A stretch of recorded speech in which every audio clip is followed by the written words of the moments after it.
What's up, guys? So we're going to be doing a review today on my combat jiu-jitsu match at Enigma Official. You're going to be seeing the walkouts right now. So this event was hosted in New Hampshire. I was fighting one of the hometown guys, Bare Knuckle Connor Barry. This was my second appearance on Enigma. The first match was with Connor, and we had a regular rules EBI match. It went full regulation to OT, and I ended up winning in OT. Yeah, you're gonna hear the commentary mention later about me asking for a combat jiu-jitsu match with Connor as a rematch. Actually, what happened was in our first match, Connor actually requested if we could change the EBI rules match to combat jiu-jitsu, and unfortunately, it was a little late into the fight camp, so I declined. So when I did win the first match, I offered him to honor his request of the combat match for the rematch. Ladies and gentlemen, this is our first and only combat jiu-jitsu match of the evening. In this match, while either competitor is grounded by touching the mat with a knee or a hand, all open hand strikes are permitted. Now, guys, one of the important things about this match was I had originally thought that one opponent had to be fully grounded for strikes to be legal. That was the current EBI rules. Enigma actually decided that if the person was on one knee, they could strike. I found that out the day of at the rules meeting. So this is one reason why I really attribute, my skills from jiu-jitsu, from being able to just adapt to that new rule on the fly. I had not trained and prepared in that way. I had assumed that we would have to be one person grounded before we could hit. We know, of course, Connor has this MMA experience. Yeah, guys, so you're gonna notice right off the bat, Connor was looking to really take that knee, be considered grounded, and tee off. I really wasn't worried. I intentionally stayed on the edge of the mat to kind of discourage him from shooting. And if you notice, most of his shots that he took, I either ended up on my knees or on my butt. I played the outside of the mat space just to kind of keep him at the edge. I had my back to the edge, so I know I had him right there. You notice here, I take a shot, he goes for a guillotine grip. The referee, and you'll hear commentary scream to let go right off the bat. So this is a minute in, and I realize, okay, this is the type of match we're having here. Holding moves after the bell. Just, this is combat, but there's also a respect factor there, right? So I don't really have any animosity towards Connor, but he was the hometown guy.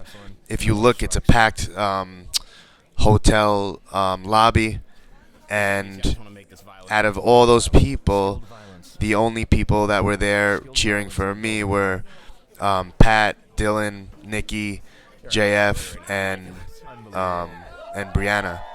So we were definitely the underdog there in terms of crowds and stuff like that. So there I go for a shot again. I noticed that he keeps going for the guillotine. I'm really comfortable with that position. I often bait the neck from butterfly passing and just hop the hips. But I had just put it in my head that I was not going to pull guard. It's a 15-minute match. I was ready to wrestle the entire match. I worked super closely with our wrestling coach at 10th Planet Long Island, Justin DeLucia, and I was really proud of how many times I actually took Connor down. This is a pro MMA fighter, black belt, and I was able to take him down a few times. And you're going to see that was really the deciding factor, because in the future I end up on top. So again, I'm playing the corner here, playing super close to the edge, so he doesn't really have much room to shoot or to push me out, constantly forcing him to stay on maybe the back leg there. I'm playing collar ties. Guys, all I'm really looking for here are collar ties and making him step forward, or elbow passes or Russians to make him show me his side profile. And you'll see when I get that side profile, that's when I'll shoot on the near leg and turn that kind of into a combination of a crotch grip and a double leg. So we're tying up here, and again, I was really just zoned in on my wrestling. I didn't expect him to shoot. I think that he was just constantly looking for that knee down to come up with like those slapping uppercuts, and to be honest, they weren't really that effective. He was catching me sometimes square on the chin, but I think because of his level, his power was being forced to go like I don't know, from down straight up, and he wasn't able to like move his hips into the strikes. I'm not like a master striker, so I don't really know the science behind it, but after like weathering the storm in the beginning, I knew I was pretty good to go when he went for those. So here we're still wrestling. We're still wrestling. Each of us looking for inside position. Okay. You're gonna notice here, guys, that there's a little bit of controversy later because what happens is Connor takes a knee with a clinch. He gets one clean shot. But as we stand up and we're both clearly standing, he takes a second strike. And you're going to see that's why the ref stops us for a second. There's the shot. Boom. Clean double. Real happy about that. Unfortunately, it was out of bounds. And that's on me. Here we go. He takes another shot. It's off camera, but I do end up on my knees again. Super happy with my wrestling in this match. I was never put on my back off the wrestling exchanges. Here you'll see another shot from me this time. Okay. Ties up.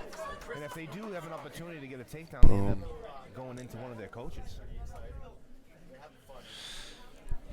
Got about 10 more minutes in regulation time here. 10 more minutes of this? 10 more minutes of this, Bobby. I don't know if I could do it.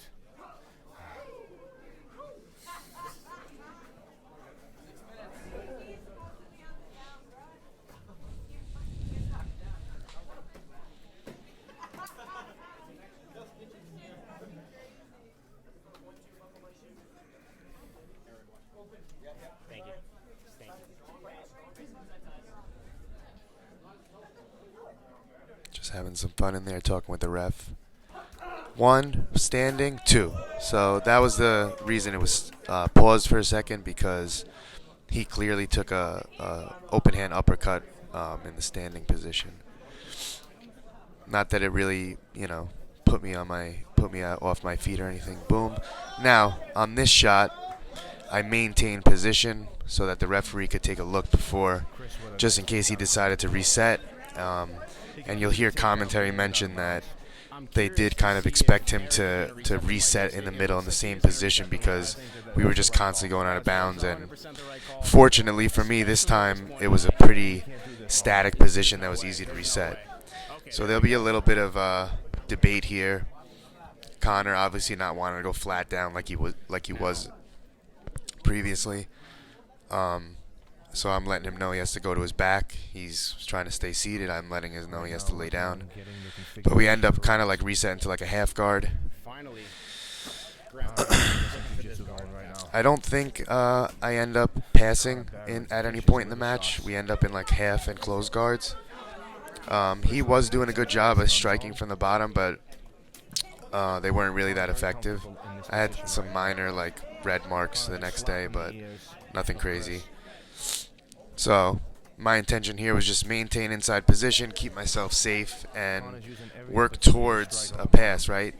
We weren't training in a way to just constantly looking for striking positions. It was position first. So there's a few times you see me throw off some slaps here, and you'll notice, oh, he goes for a sumigashi there. You see I throw some slaps off there, but they're not really effective because I haven't maintained like a pin position. Connor was doing a good job here with that overhook grip. A little later on, you'll see him go for like a pendulum sweep attempt. He'll enter the legs here, and we'll just reset basically back to like almost like a halfway like body lock pass. Okay, so you're just gonna see striking from here.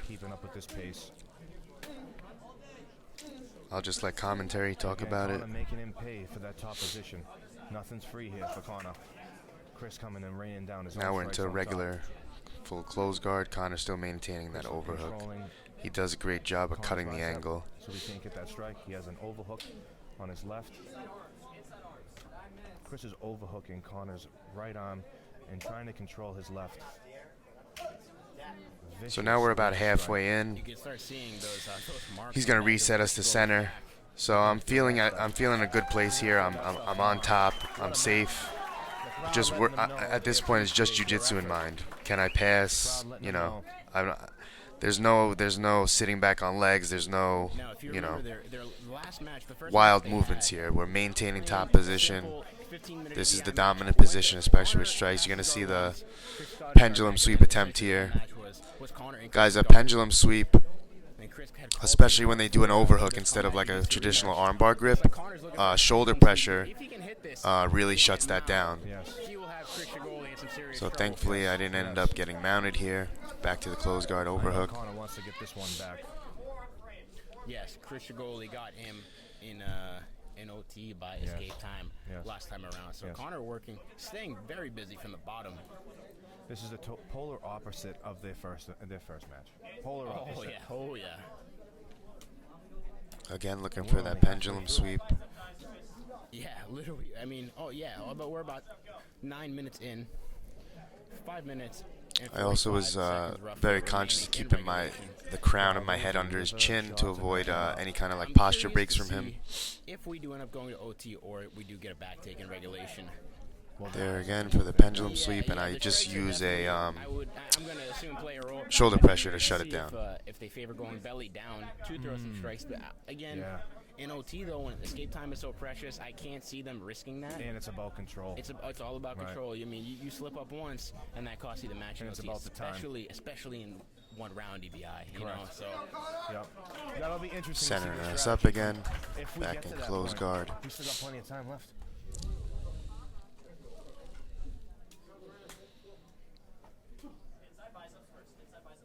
Two very tough. Notice, guys, the inside bicep control. That's huge from the bottom or the top guy. Both elected to use the If you skin can rash, control the inside biceps, you could track their movement. You could shut down their posture breaks. Can't say I don't like the choice. Here, Connor opened his guard for a second, and I forced a half guard. I did have a wedge, but I chose to use just a regular half guard to flatten him out. You're going to notice Connor goes to bridge here, and Dylan actually calls for me to put my head to his top shoulder, which keeps me from getting swept. And I use that to come over for the triangle. We go out of bounds. Instead of letting go, he decides to dump me on my head. You'll notice I'm a little slow to get up here because I was just dumped on my head. And then we're going to reset in the center. We got about 4 minutes left here in regulation. 4 minutes left. Yeah, this was just a great match, guys. I walked out of this match just really believing. This match made me believe in my jiu-jitsu again. You know, sometimes you have a match that you feel really pumped up for, and you might not do well. This match, to be honest, guys, I showed up and I really didn't want to be there. And just, you'll see the result. I was just on, you know, pure muscle memory, you know. The rule change, the environment. I wasn't expecting to be in a match with strikes kind of semi-standing, and I just really attribute it to my jiu-jitsu and just problem solving under pressure. So here he gets out of the close guard, he stands. Guys, this position, although it looks like I'm in trouble, again, if I can track the inside of his biceps with my feet, I'm in a good spot. He goes for a strike and does a good job of finding himself in my close guard, because in a striking situation, that's not a bad place to be. So I think from his MMA background, he was comfortable in there. You'll notice what I do to stop him from putting me in any danger is an overhook, either on the head or the arm, and I always stay on my side. So if I can stay on my side, I can constantly be controlling his head or his far wrist. You have to think like the origin of the 10th planar, right? Now, guys, what I do here, boom. I pull down on the collar tie. At the same time, I push up with the right-hand strike. And I caught him right above the eye and basically cut him open really bad. You'll see blood all over me, all over him. They're going to go to the promoter.